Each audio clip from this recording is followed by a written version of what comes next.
जय श्री कृष्णा। राधे राधे। आप सभी को तुलसी विवाह की हार्दिक शुभकामनाएं। आज के हमारी इस वीडियो में हम आपके लिए तुलसी विवाह की संपूर्ण कथा लेकर उपस्थित हुए हैं। पौराणिक कथा के अनुसार एक बार भगवान शिव जी ने अपने तेज को समुद्र में फेंक दिया था। उससे एक महातेजस्वी बालक ने जन्म लिया। यह बालक आगे चलकर जालंधर के नाम से पराक्रमी दैत्य राजा बना। इसकी राजधानी का नाम जालंधर नगरी था। दैत्यराज कालनेमी की कन्या बिंदा का विवाह जालंधर से हुआ। जालंधर महाराक्षस था। अपनी सत्ता के मद में चूर होकर उसने माता लक्ष्मी को पाने की कामना से युद्ध किया, परंतु समुद्र से ही उत्पन्न होने के कारण माता लक्ष्मी ने उसे अपने भाई के रूप में स्वीकार किया।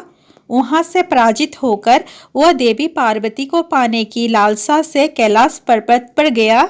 भगवान देवाधिदेव शिव का ही रूप धरकर माता पार्वती के समीप गया, परंतु मां ने अपने योग बल से उसे तुरंत ही पहचान लिया तथा वहां से अंतर्ध्यान हो गई। देवी पार्वती ने क्रोधित होकर सारा वृत्तांत भगवान विष्णु को सुनाया। जालंधर की पत्नी बिंदा अत्यंत पतिव्रता स्त्री थी। उसी के पतिव्रत धर्म की शक्ति से जालंधर ना तो मारा जाता था और ना ही पराजित होता था। इसीलिए जालंधर का नाश करने के लिए बिंदा के पतिव्रत धर्म को भंग करना बहुत ही जरूरी था। इसी कारण भगवान विष्णु ऋषि का वेश धारण कर वन में जा पहुँचे, जहाँ बिंदा अकेले भ्रमण कर रही थी। भगवान के साथ दो मायावी राक्षस भी थे, जिन्हें देखकर बिंदा भयभीत हो गई। ऋषि ने बिंदा के सामने पल भर में ही दोनों राक्षसों को भस्म कर दिया। उनकी शक्ति देखकर बिंदा ने कैलाश पर्वत पर महादेव के साथ युद्ध कर रहे अपने पति जालंधर के बारे में पूछा। ऋषि ने अपने माया जाल से दो बानर प्रकट किए। एक बानर के हाथ में जालंधर का सिर था और दूसरे के हाथ में धड़ था। अपने पति की यह दशा देखकर बिंदा मूर्छित होकर गिर पड़ी।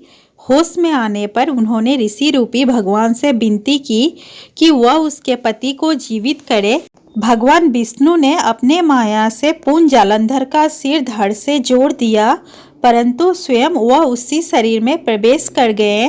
बिंदा को इस छल का जरा भी आभास नहीं हुआ। जालंधर बने भगवान के साथ बिंदा पतिव्रता का व्यवहार करने लगी, जिससे उसका सतीत्व भंग हो गया। ऐसा होते ही बिंदा का पति जालंधर युद्ध में मारा गया। इस सारी लीला का जब बिंदा को पता चला तो उसने क्रोधित होकर भगवान विष्णु को शिला होने का श्राप दे दिया तथा स्वयं सती हो गई।